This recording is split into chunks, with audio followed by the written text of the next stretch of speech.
সরে সরকার শোনো না বিষয় সেইখানে ঝগড়া বাড়ি গেছে থামিয়া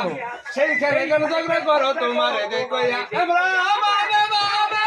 বাপিসাইয়া সব পাগলের বাবে বাবে যাই বলে বলো না রে বড় বাব লাগাইছে আমার মনে রে বড় বাব লাগাইছে আমার মনে এই জন্য না বুঝা গেছে রাগ হইয়া আমাকে ডাকে দিল ওরে আমার ভাই স্টেজে 3-4 বোতল পানি যাই রে খাইয়া 3 বোতল এবার গ্লাসের কম হবে না মধু দিয়ে মারছি তোমায় বিষ খাওয়াইছি না এই শোনো শোনো শোনো সরকার শোনো রে বিষয় সাগর